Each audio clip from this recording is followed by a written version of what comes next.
সম্মানিত হাজিরিন, রাসূলুল্লাহর শান তো আল্লাহই বাড়িয়ে দিয়েছেন। কে? আল্লাহই বাড়িয়ে দিয়েছেন। এখন আমি আপনি বাস্তব কথা বলতে গিয়ে যদি শানের খেলাফ হয়, তাহলে সেটা কি বাস্তব না অবাস্তব? অবাস্তব না? আল্লাহ রসুল বলছেন নফল পড়ো, কোরআনে আল্লাহ রসুলকে বলছেন ইয়া আইয়ুহাল মুযাম্মিল কুমিল লাইলা।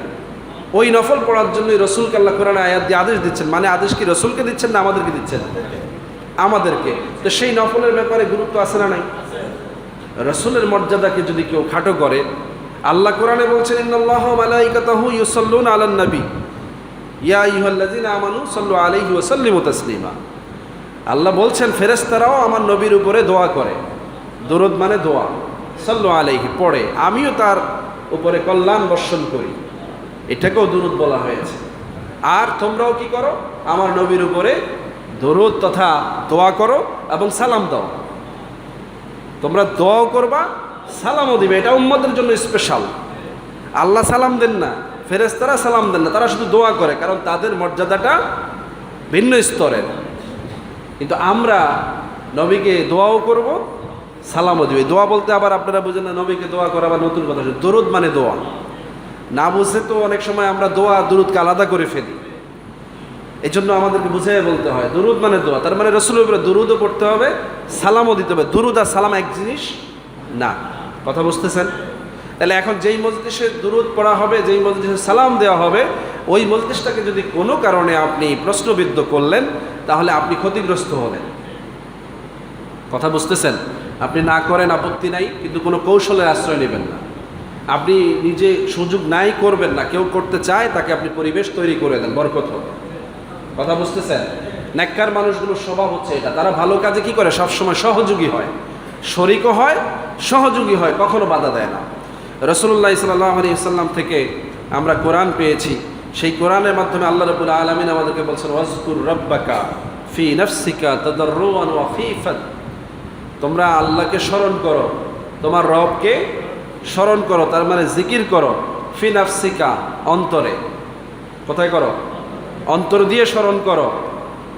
তাদাররুআন গোপনে বা প্রকাশ্যে, ওয়া খীফা গোপনে, ওয়া দুনাল জেহরে অল্প আওয়াজে বা বেশি আওয়াজে। অল্প আওয়াজ যদি বলে তাহলে বেশি আওয়াজেরও সুযোগ থাকে। এভাবে স্মরণ করতে বলা হয়েছে।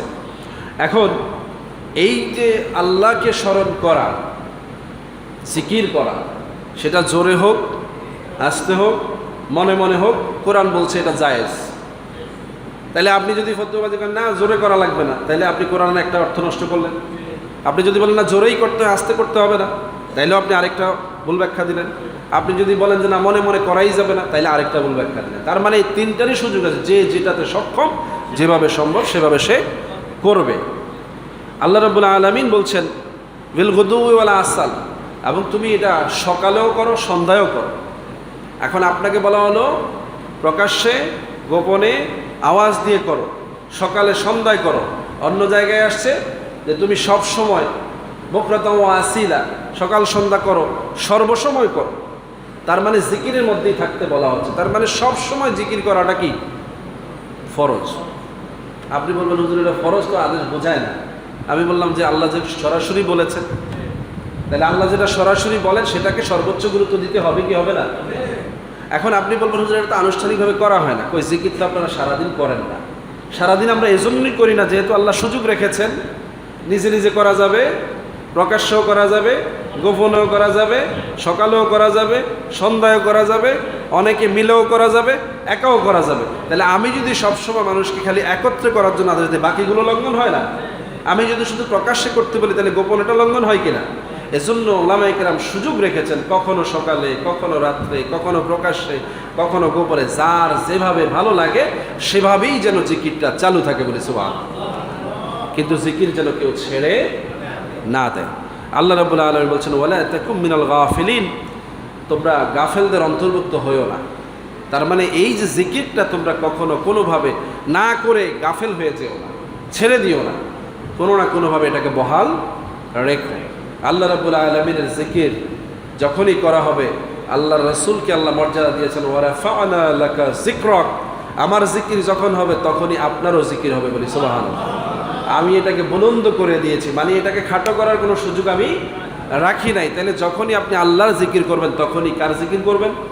নবীর জিকির করবেন। নবীর জিকির কেমন? নবীর উপরে দরুদ সালাম পেশ করা। কথা বুঝাইতে পারছি? আপনারা তো আবার ব্যাখ্যা বেশি বোঝেন। জিকির বললে সেটার এক ধরনের জিকির নেই, জিকিরের হরেক অর্থ আছে। কোরআন তেলাওয়াতকেও জিকির বলে, নামাজকেও জিকির বলে, দান সদকা করাটাকেও জিকির বলে, জাকাত দেওয়াকেও জিকির বলে, রোজা রাখাকেও জিকির বলে, আবার আল্লাহকে আল্লাহ বলে ডাকাটাকেও জিকির বলে, নবীর উপরে দুরূদ সালাম পড়াটাকেও জিকির। কিন্তু এক একটার আবার ভিন্ন ভিন্ন খেতাব আছে, যাতে আমরা বুঝতে সক্ষম হই, সেভাবে আবার খেতাবও আছে।